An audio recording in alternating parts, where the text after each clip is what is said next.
Hello, my fellow Americans, and the people who brought me the dance, Delawareans. I see my buddy Senator Tom Carper down there, and I think Senator Coons is there, and I think the governor's around. Is that Ruth Ann? And our former Governor Ruth Ann Minner. Most importantly, my sisters-in-law and my sister Valerie. Anyway. Folks, the people of this nation have spoken. They've delivered us a clear victory, a convincing victory, a victory for we the people. We've won with the most votes ever cast on a presidential ticket in the history of the nation. 74 million.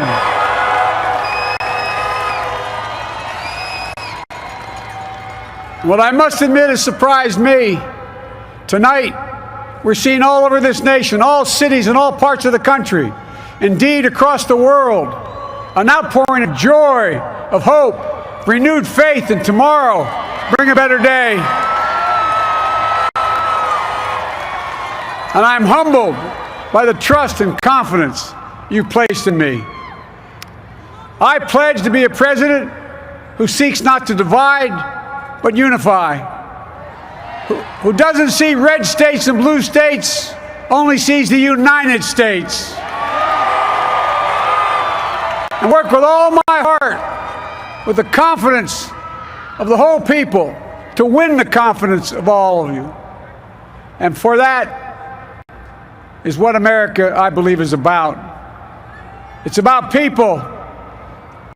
And that's what our administration will be all about. I sought this office to restore the soul of America, to rebuild the backbone of this nation, the middle class, and to make America respected around the world again, and to unite us here at home. It's the honor of my lifetime that so many millions of Americans have voted for that vision. And now, the work of making that vision is real. It's a task, the task of our time. Folks, as I said many times before, I'm Jill's husband. And I would not be here without her love and tireless support of Jill and my son Hunter and Ashley, my daughter, and all our grandchildren and their spouses and all our family. They're my heart. Jill's a mom, a military mom, an educator.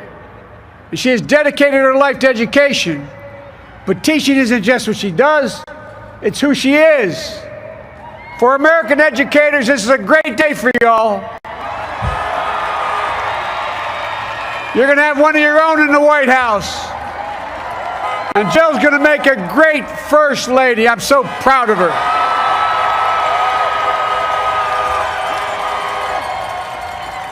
And I'll have the honor of serving with the fantastic Vice President who you just heard from, Kamala Harris,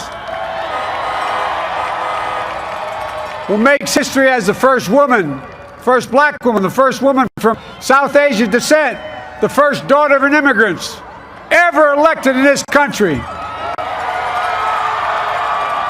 Don't tell me it's not possible in the United States. It's long overdue. And we're reminded tonight of those who fought so hard for so many years to make this happen. But once again, America's bent the arc of the moral universe more toward justice. Kamala, Doug, like it or not, your family, you become an honorary Biden, there's no way out.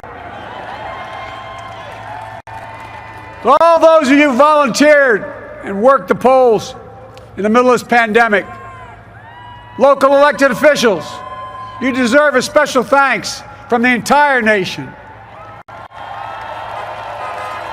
And to my campaign team and all the volunteers and all who gave so much of themselves to make this moment possible, I owe you. I owe you. I owe you everything. And to all those who supported us, I'm proud of the campaign we built and ran. I'm proud of the coalition we put together, the broadest and most diverse coalition in history.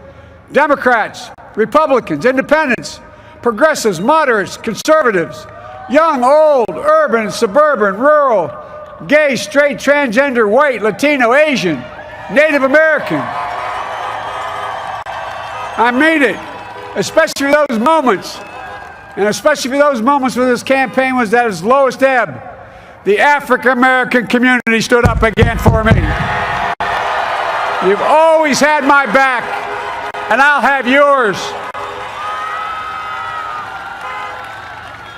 I said at the outset, I wanted to represent this campaign to represent and look like America.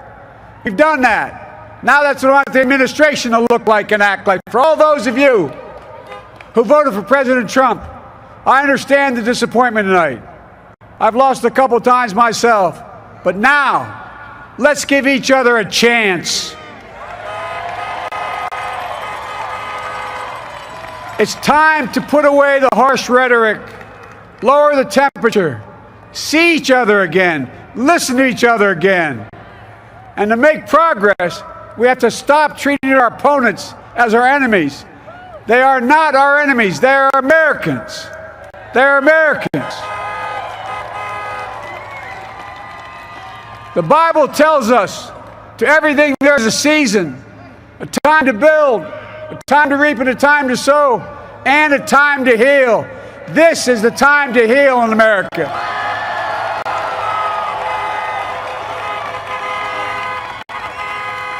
Now this campaign is over. What is the will of the people? What is our mandate? I believe it's this. Americans have called upon us to marshal the forces of decency, the forces of fairness, to marshal the forces of science and the forces of hope in the great battles of our time. The battle to control the virus, the battle to build prosperity, the battle to secure your family's health care, the battle to achieve racial justice and root out systemic racism in this country, and the battle to save our planet by getting climate under control, the battle to restore decency, defend democracy, and give everybody in this country a fair shot. That's all they're asking for, a fair shot. Folks, our work begins with getting COVID under control. We cannot repair the economy, restore our vitality, or relish life's most precious moments, hugging our grandchildren, our children, our birthdays, weddings, graduations, all the moments that matter most to us until we get it under control. On Monday, I will name a group of leading scientists and experts as transition advisors to help take the Biden-Harris COVID plan and convert it into an action blueprint that will start on January the 20th, 2021. That plan will be built on bedrock science. It will be constructed out of compassion, empathy, and concern. I will spare no effort, none, or any commitment to turn around this pandemic. Folks, I'm a proud Democrat, but I will govern as an American president. I'll work as hard for those who didn't vote for me as those who did.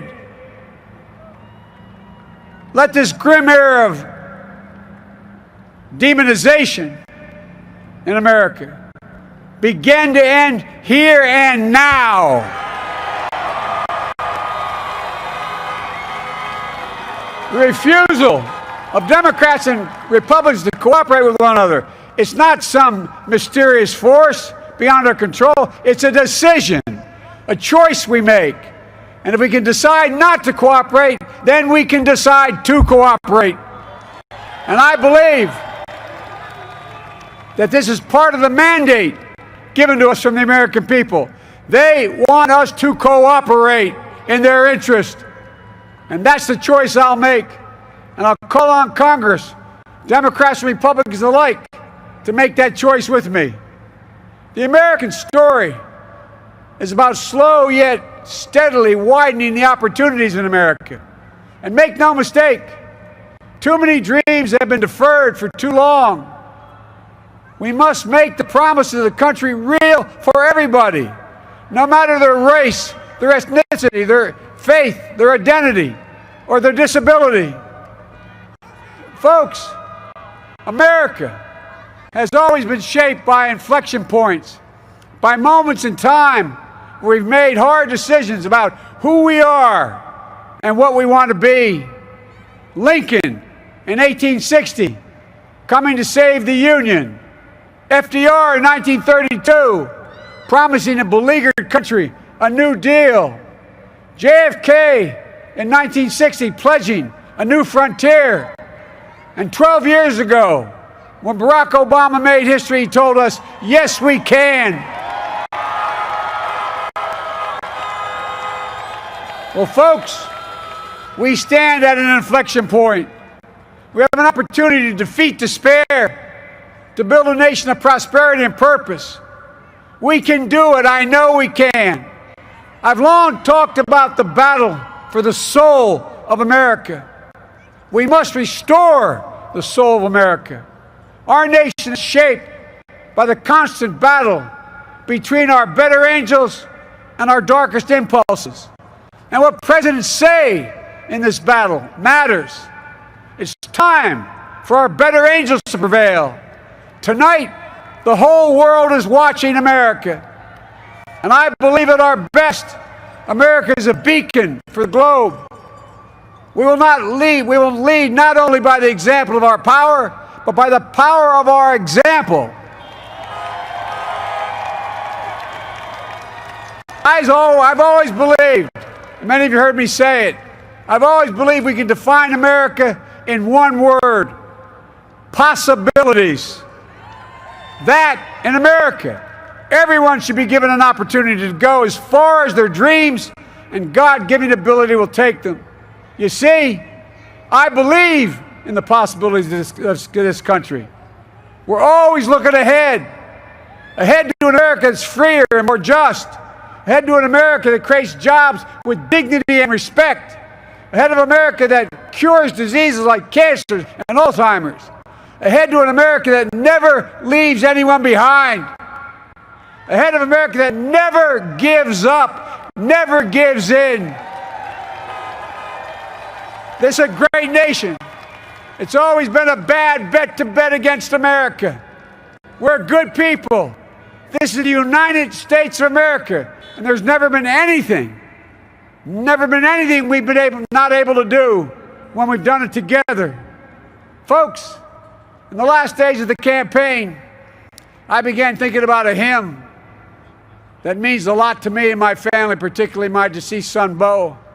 It captures the faith that sustains me and which I believe sustains America.